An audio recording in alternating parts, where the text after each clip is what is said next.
What does the future hold for humanity? Will it be a world of fabulous achievements, of peace, freedom, and plenty? Or will it be a world of warfare and suffering, like so much of our world today, but made worse by technological and psychological advances? From the time of the ancient Greeks, these speculations have troubled and fascinated humanity's greatest thinkers. Some, like Plato, and later thinkers like Thomas More and Edward Bellamy, have found hope for the future. Their world of the future, set down in books, is hopeful and certain. Their literature is called utopian. But for others, like George Orwell and Aldous Huxley, the future holds terror. In bleak works like Orwell's 1984, the duplicity and power of society gone mad and unchecked is the shape of the future. And their literature, negative utopian literature, creates a future that is imperfect.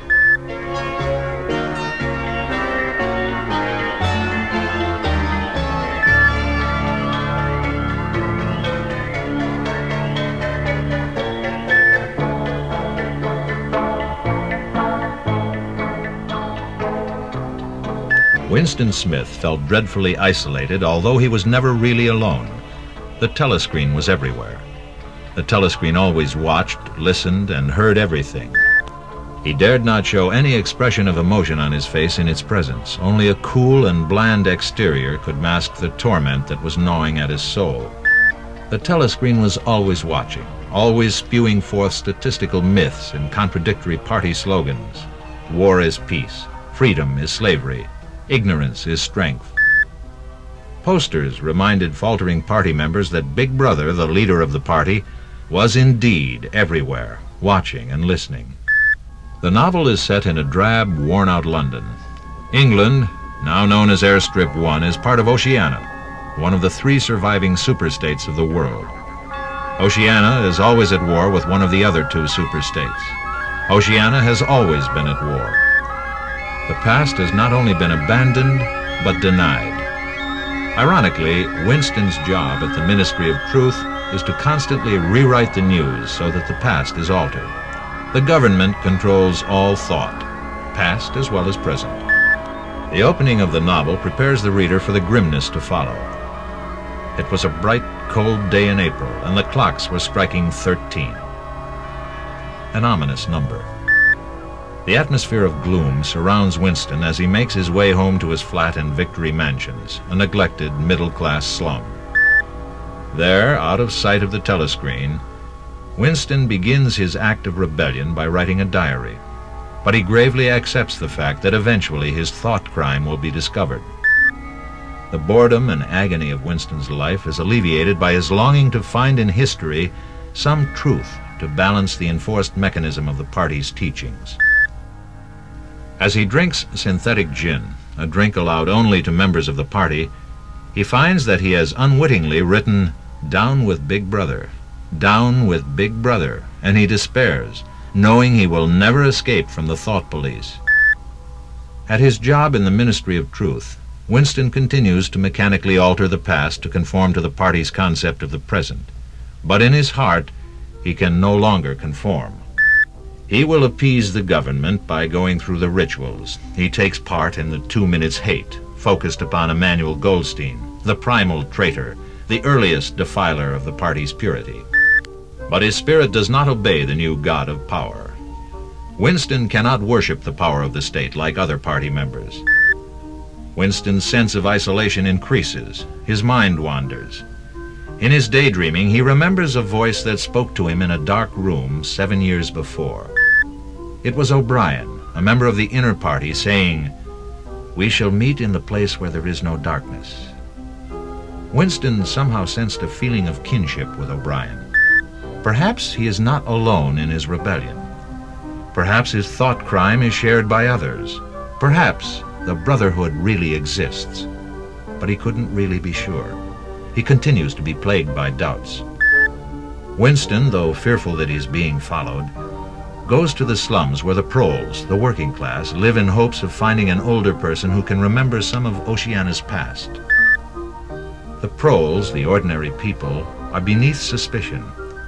As the party slogan puts it, proles and animals are free. In 1984, the proles are the sensuous and instinctive people in society. Previously, Winston had written in his diary, "If there is hope, it lies in the proles."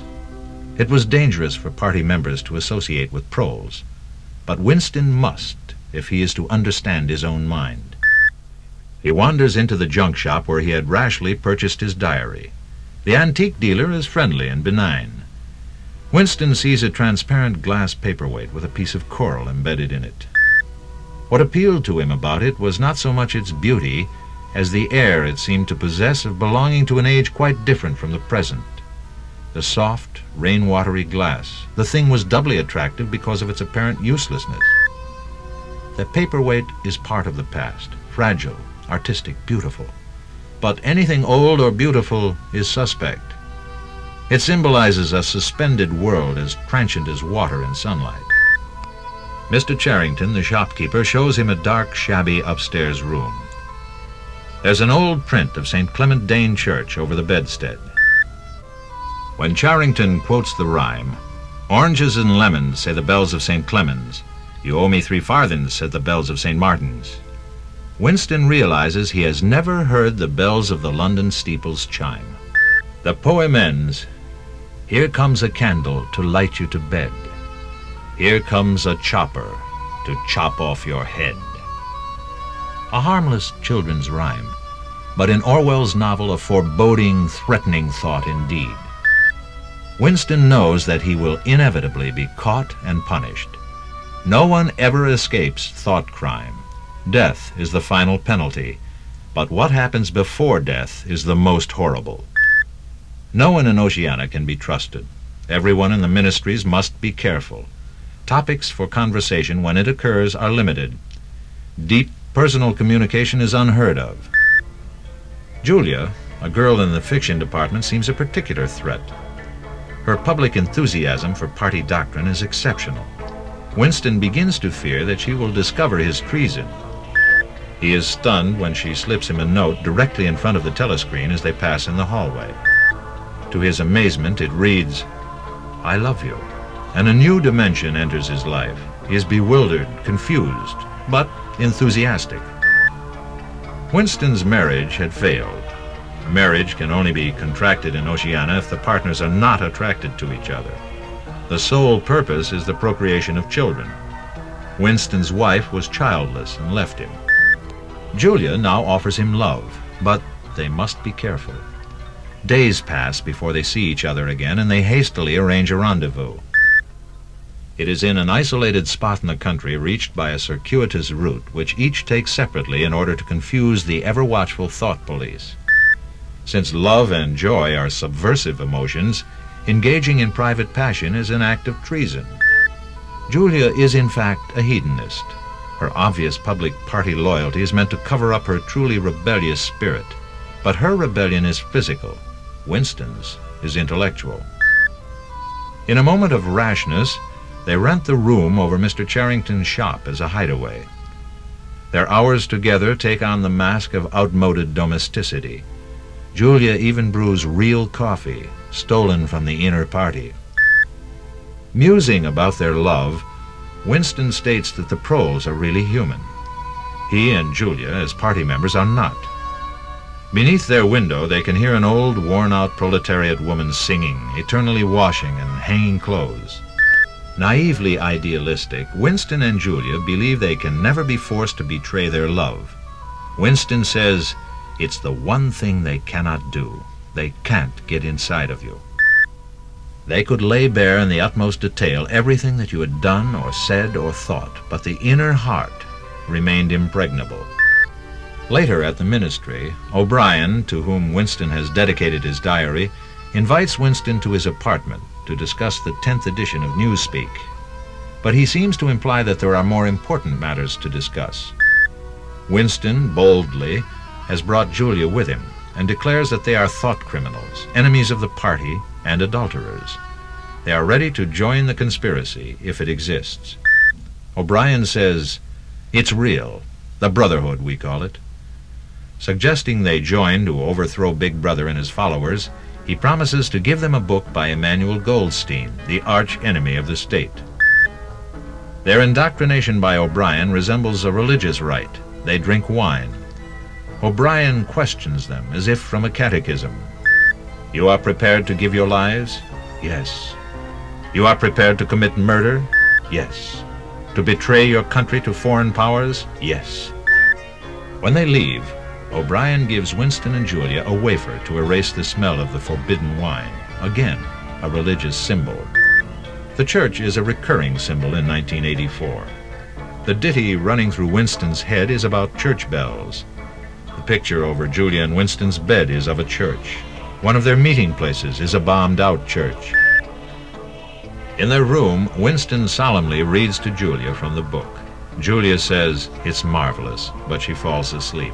She is not political. Suddenly, their idyll is shattered. The thought police explode into their room and seize them. Mr. Charrington is, in truth, a disguised, hardened party member. In the third section of the novel, Orwell describes the interrogation and torture of Winston at the Ministry of Love. The Ministry of Love punishes and executes state criminals. O'Brien reveals his duplicity and assumes the role of the Grand Inquisitor. There is no brotherhood. O'Brien is dedicated to Big Brother. His duty is to teach Winston the process of doublethink, the ability to hold two contrasting thoughts at the same time. All party members must engage in doublethink. Now the book takes on a frenzied aspect as the story builds to a thematic climax. Winston writhes under the subtle horrors devised by O'Brien. O'Brien describes the party's philosophy and Orwell's philosophy of negative utopia. The party seeks power entirely for its own sake. We are not interested in the good of others. We are interested solely in power. Power is in inflicting pain and humiliation. Power is in tearing human minds to pieces. If you want a picture of the future, imagine a boot stamping on a human face forever. He goes on, "We are the priests of power. God is power. Power is collective. If a human being can merge himself in the party so that he is the party, then he is all-powerful and immortal." Winston is beaten, smashed. He hears O'Brien's voice as if in a dream. "Don't worry, Winston. You are in my keeping. For 7 years I have watched over you. Now the turning point has come. I shall save you. I shall make you perfect." O'Brien torments Winston with a pain that he cannot identify but which can be intensified by manipulating dials, some form of electric shock. Other horrors follow. It's not enough to annihilate him. He must be made subject to the party and its ideas. He must engage in doublethink. O'Brien, certain of his goal, calmly breaks Winston down. "You are here because you have failed in humility and self-discipline. You would not make the act of submission, which is the price of sanity. You preferred to be a lunatic, a minority of one. Only the disciplined mind can see reality. Reality exists in the human mind and nowhere else, not in the individual mind, which can make mistakes, and in any case soon perishes. Only in the mind of the party, which is collective and immortal." Winston strives to maintain his sanity while O'Brien pounds at him that 2 and 2 make 5, insisting that he believe it, not just parrot it. Racked with pain and exhaustion, Winston cries that he will say anything, but he speaks through his tears. "I have not betrayed Julia." He's sure there's a spirit in man that the party can't defeat. But O'Brien calmly asserts, "We control life, Winston, at all its levels." Winston begs, "Tell me, how soon will they shoot me?" O'Brien answers him in doublethink. "It might be a long time. You are a different case, but don't give up hope. Everything is cured sooner or later. In the end, we shall shoot you." When he capitulates, Winston's health begins to improve. But in a daze he cries out, "Julia, Julia, Julia, my love." O'Brien demands, "What are your true feelings toward Big Brother?" "I hate him," is Winston's answer. Winston is now led to the dreaded Room 101, where they will find the crack in his armor, the thing that he is most afraid of.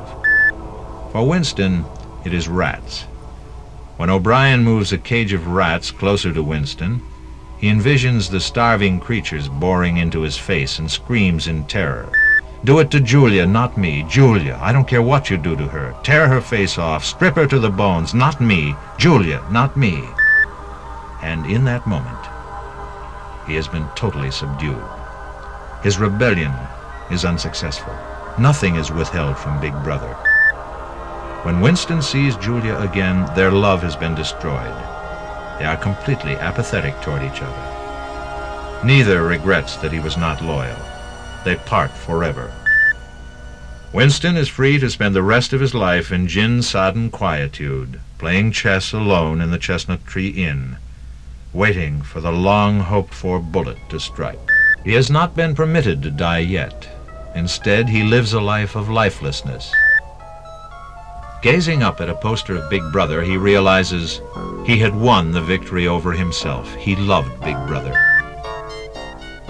Thus does George Orwell warn us. He does not believe that the totalitarian state has any benefits to offer. Rather, he values individual humanitarianism, the care and concern of one individual for another.